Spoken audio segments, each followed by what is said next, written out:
Assalamualaikum warahmatullahi wabarakatuh. Perkenalkan, nama saya Voleta Ziven Anafi dari kelas MBS 20D dengan nomor NIM 2010101108. Di sini saya akan membawakan materi pada mata kuliah Sejarah Peradaban Islam. Saya mengambil materi tentang peradaban Islam pada Daulah Khilafah Islamiyah. Sebelum Nabi Muhammad diutus untuk menjadi Rasul, negara Arab pada masa itu masih menganut agama nenek moyang mereka. Bangsa Arab berada pada masa jahiliyah, mereka sering mabuk-mabukan, berzina, membunuh anak bayi, judi, dan kegiatan maksiat yang lainnya. Hingga pada saat Allah mengutus Nabi Muhammad untuk menjadi Rasul, Nabi Muhammad diutus untuk menjadi pemimpin seluruh umat di dunia. Nabi Muhammad menjabat sebagai pemimpin selama 13 tahun. Ketika beliau wafat, para umat di masa itu kebingungan karena Nabi Muhammad tidak menunjuk pemimpin pengganti. Lalu pencarian pemimpin untuk menggantikan Nabi Muhammad juga menjadi urgensi pada saat itu. Dikarenakan pemimpin merupakan posisi yang sangat penting dalam memimpin umat Islam. Khulafaur Rasyidin, Amirul Mukminin merupakan gelar yang diberikan kepada pemimpin umat Islam setelah wafatnya Nabi Shallallahu Alaihi Wasallam. Sistem kekhalifahan diterapkan pada awal berkembangnya agama Islam. Setelah Nabi wafat, para sahabat membaiat Abu Bakar. Lalu setelah Abu Bakar wafat, para sahabat membaiat Umar bin Khattab. Ketika Umar wafat, para sahabat membaiat Utsman bin Affan. Kemudian ketika Utsman wafat, para sahabat membaiat Ali bin Abi Thalib. Jauh sebelum kelahiran Rasulullah, Allah sudah mengabarkan akan kehadiran Nabi untuk akhir zaman.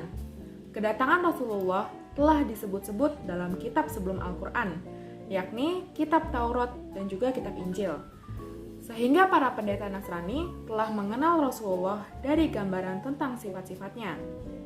Ada dua peristiwa penting menjelang kelahiran Nabi Shallallahu Alaihi Wasallam. Yang pertama, Abdul Muthalib atau kakek Nabi Shallallahu Alaihi Wasallam yang mendapatkan ilham dari Allah melalui mimpinya untuk melakukan penggalian sumur Zam-Zam. Peristiwa penting yang kedua, adanya serangan pasukan gajah yang dilakukan oleh Raja Abraha.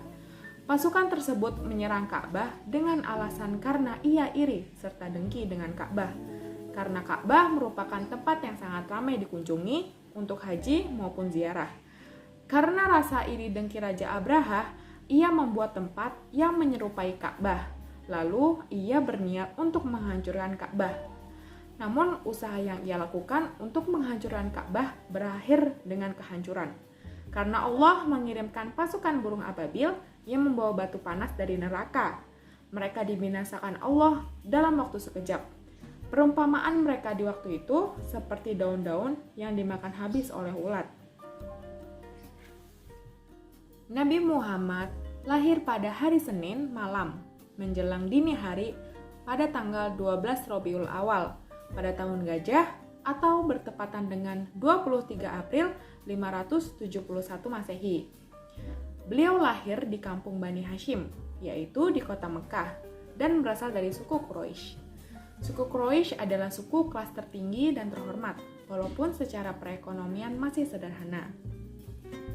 Mulai di usia 12 tahun, Muhammad sudah diurus oleh pamannya, karena dari beliau lahir sampai usianya 12 tahun, itu adalah tahun-tahun kesedihan pertama dalam hidupnya.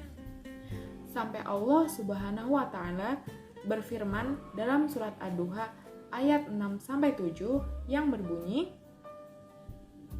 Alam yajidaka yatimang fa'awa wa wajadaka dolang fahada, yang artinya, bukankah dia mendapatimu sebagai seorang yatim, lalu dia melindungimu, dan dia mendapatimu sebagai seseorang yang bingung, lalu dia memberikan petunjuk. Shadaqallahul Azim. Lalu di saat usia Nabi Muhammad sudah cukup, beliau mengikuti pamannya yaitu Abu Thalib ke Syam untuk berdagang. Nabi Muhammad dikenal sebagai pedagang yang jujur, sehingga mendapatkan gelar Al-Amin. Lalu, ketika beliau berumur 20 tahun, ia menikahi Khadijah. Dan ketika beliau berumur 40 tahun, Nabi Shallallahu Alaihi Wasallam mendapatkan wahyu pertamanya di Gua Hira. Malaikat Jibril menyampaikan wahyu pertama yang berisi surat Al-Alaq dari ayat 1 sampai ayat 5. Masa dakwah Nabi Muhammad dibagi menjadi 2 periode. Yang pertama, saat di Mekah, berlangsung selama 13 tahun, dan periode yang kedua, berlangsung di Madinah selama 10 tahun. Metode dakwah yang Nabi lalui pertama-tama dimulai dengan dakwah secara sembunyi-sembunyi, lalu dilanjutkan dengan dakwah secara terang-terangan. Banyak sekali cobaan yang dihadapi Rasulullah dan para pengikutnya, seperti orang-orang pada masa itu yang menjelekkan ajaran yang dibawakan Nabi, sehingga memunculkan rasa keraguan terhadap ajaran yang dibawakannya. Yang kedua yaitu para umat di zaman dulu yang belum beriman, mereka membuat dongeng-dongeng terdahulu agar para pengikut Nabi Muhammad mau meninggalkan Al-Quran. Lalu yang ketiga, adanya tekanan serta penyiksaan bagi para pengikut Nabi. Karena tekanan dan siksaan tersebut, Nabi memerintahkan kaumnya untuk hijrah keluar dari Mekah menuju Madinah. Pada saat di Madinah, langkah pertama yang Nabi lakukan adalah membangun masjid. Selain masjid digunakan sebagai tempat beribadah, masjid juga merupakan sarana tempat pembelajaran, tempat pertemuan, dan tempat tinggal bagi kaum muhajirin yang tidak mempunyai tempat untuk ditinggali.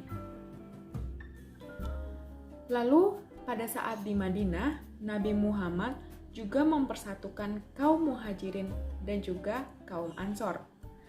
Nabi juga melakukan dan membuat peraturan dan undang-undang Islam di Madinah, serta mempersiapkan generasi dan tentara Islam yang kuat, membangun fondasi politik, sosial, dan juga melakukan perkembangan ekonomi Islam. Pesatnya perkembangan Islam di Madinah mendorong pemimpin Quraisy Mekah dan musuh-musuh Islam lainnya meningkatkan permusuhan mereka terhadap Islam.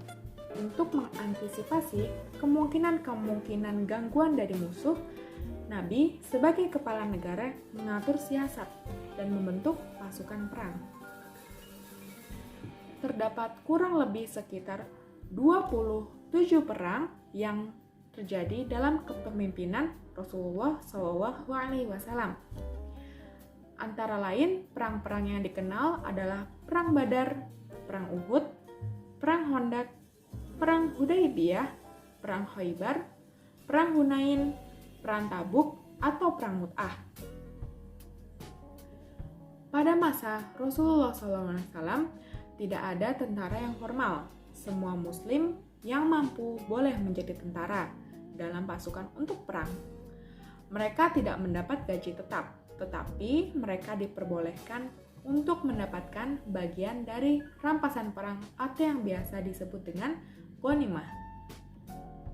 Perjalanan singkat 4 sahabat Nabi. Yang pertama, Abu Bakar As-Siddiq. Abu Bakar As-Siddiq terpilih menjadi khalifah atas usulan kaum Ansor dan kaum Muhajirin, yang sama-sama di antara kedua kaum tersebut menginginkan seorang khalifah dari kalangan mereka. Pasca wafat Nabi Muhammad SAW, Abu Bakar As-Siddiq menjadi khalifah yang pertama dan menjadi kepala negara sekaligus pemimpin agama umat Islam dan berlangsung selama 2 tahun. Sahabat Nabi kedua adalah Umar bin Khattab.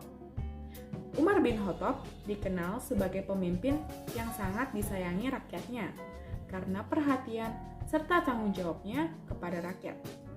Kebiasaannya ialah melakukan pengawasan langsung dan sendirian untuk berkeliling kota mengawasi kehidupan rakyatnya. Karena karakternya, Umar semakin dihormati di kalangan masyarakat Arab sehingga kaum Quraisy memberinya gelar singa padang pasir. Beliau juga mendapatkan julukan sebagai Abu Faiz karena kecerdasan, serta kecepatannya dalam berpikir. Sahabat Nabi yang ketiga yaitu Utsman bin Affan. Utsman bin Affan mendapat gelar Dzun-Nurain yang berarti memiliki dua cahaya karena menikahi dua putri Nabi Muhammad secara berurutan setelah salah satunya meninggal. Setiap terjadi perang, Utsman selalu hadir untuk menemani Nabi Muhammad SAW, kecuali pada saat perang Badar, dikarenakan Utsman harus menjaga istrinya yang sedang sakit keras. Lalu, sahabat Nabi yang keempat adalah Ali bin Abi Thalib. Karena Rasulullah hendak membalas jasa pamannya, maka Ali diasuh oleh Nabi Muhammad. Karena kepintaran dan kedekatannya dengan Rasulullah, ia termasuk orang yang banyak meriwayatkan hadis Nabi. Keberaniannya juga terkenal, dan hampir seluruh perang yang dipimpin Nabi Muhammad SAW, Ali bin Abi Thalib selalu berada di barisan terdepan. Sekian materi yang dapat saya sampaikan, kurang dan lebihnya mohon maaf. Wabillahi taufiq wal hidayah. Wassalamualaikum warahmatullahi wabarakatuh.